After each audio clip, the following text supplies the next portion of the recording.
Assalamualaikum warahmatullahi wabarakatuh. Saya akan mempresentasikan hasil proyek akhir saya, mata kuliah Sistem Informasi dan Manajemen, yang disusun oleh Fatih Restu Pamungkas, Fatih Slamet Sabani, dan dengan saya sendiri, Lista Nur Cahyo, Fatih Hilmi Alifian, Nova Rizal, Sigit Maulana.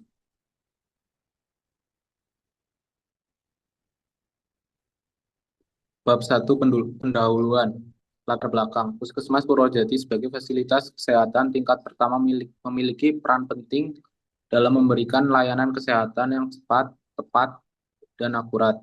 Namun banyak proses opsional masih dilakukan secara manual seperti pencatatan pasien, rekam medis, manajemen obat, hingga penyusunan laporan. Hal ini menimbulkan kendala seperti data pasien tidak rapi dan sulit ditemukan. Proses pendaftaran membutuhkan waktu lama, rekam medis sulit dilacak, resep obat manual rentan salah baca, stok obat sulit dipantau, laporan harus dihitung manual. Untuk mengatasi masalah tersebut, dibutuhkan sistem informasi manajemen puskesmas yang terintegrasi dan modern. Selanjutnya akan dijelaskan oleh Fakir. Tujuan tujuan pengembangan sistem informasi ini adalah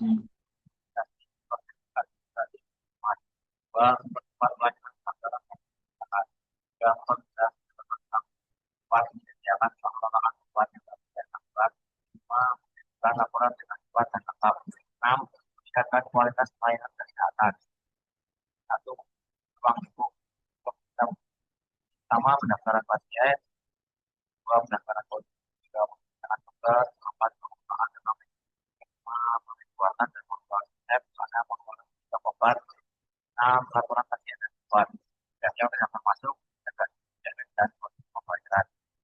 Kita akan juga menggunakan saya.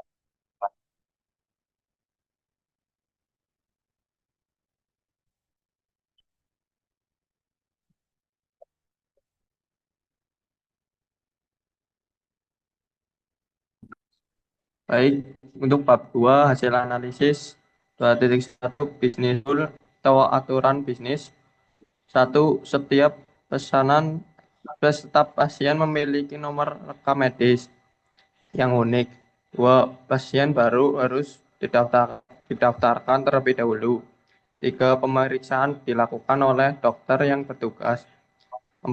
Resep hanya ditentukan oleh dokter. 5. Obat dikeluarkan oleh petugas farmasi. 6. Stok berkurang otomatis saat resep ditebus. 7. Laporan berdasarkan data pendaftaran. 2. Business requirement. A. Kebutuhan fungsional.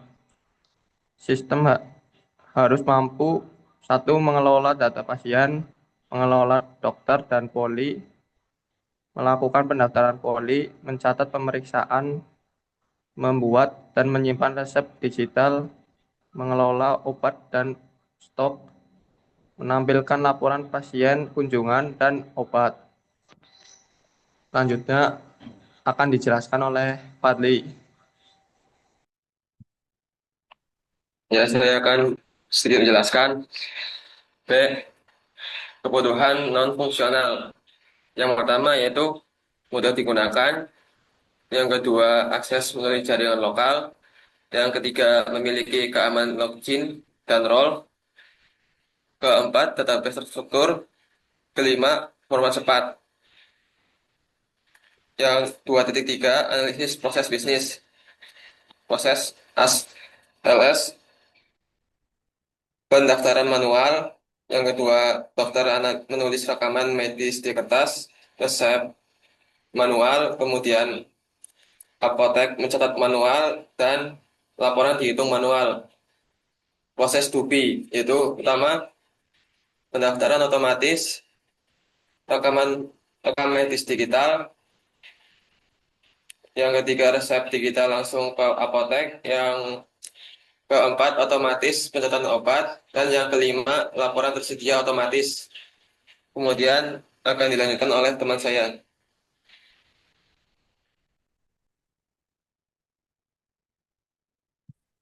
Selanjutnya untuk bab 3 hasil desain.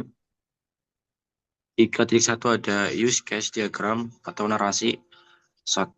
Aktor 1 ada admin, resepsionis, dokter, apoteker, kepala puskesmas.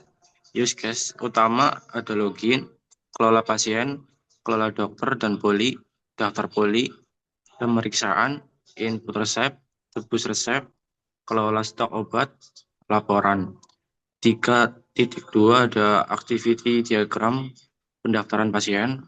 1 ada pasien datang. 2 ada resepsionis membuka menu pendaftaran. 3 ada sistem mengecek status pasien.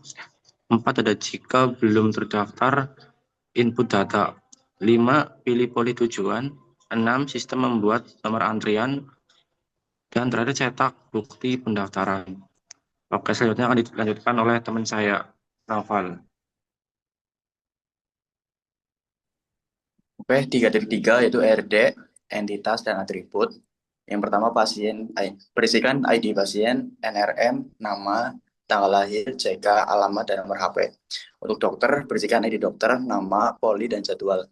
Pendaftaran, berisikan ID daftar, ID pasien, ID dokter, tanggal, dan keluhan. Untuk pemeriksaan, berisikan ID periksa, ID daftar, diagnosa, tindakan. Untuk obat, berisikan ID obat, nama obat, stok satuan, dan harga. Untuk resep, berisikan ID resep, ID periksa, tanggal. Untuk resep, detail, berisikan ID resep, ID dokter, ID obat, dan jumlah. Relasi utama, satu pasien, banyaknya pendaftaran. Satu dokter, banyaknya pendaftaran. Lalu satu pendaftaran, berisikan satu pemeriksa, satu resep, banyak resep, detail. Satu obat, banyak resep, detail. 3.4 normalisasi database. Semua tabel mencapai DNF, tidak ada duplikasi data, ketergantungan jelas, tidak ada ketergantungan transitif. 3.5 desain user interface. Halaman yang disediakan login, dashboard sesuai role, data pasien, daftar poli, pemeriksaan dokter, input resep, stok obat, laporan, dan UI dibuat sederhana dan mudah dipahami petugas kesehatan. Lalu untuk slide selanjutnya akan dijelaskan oleh teman saya.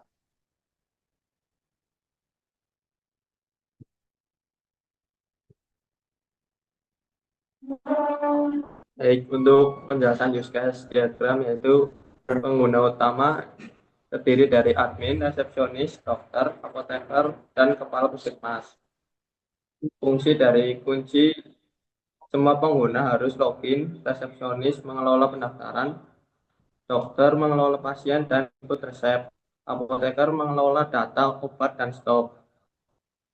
Yang kedua untuk aktiviti diagramnya, pertama alurnya dimulai ketika pasien datang dan meminta poli. Inti proses adalah decision point atau terdaftar. Terus langsung input tujuan poli, input data baru, kemudian input tujuan. Proses diakhiri dengan sistem membuat nomor antrian dan resepsionis mencetak bukti. Selanjutnya untuk ERD-nya akan dijelaskan oleh Mas Fatir. Diagram yang apa? Pasien atau pendaftaran akan dari pasien dan apakah dalam diagram.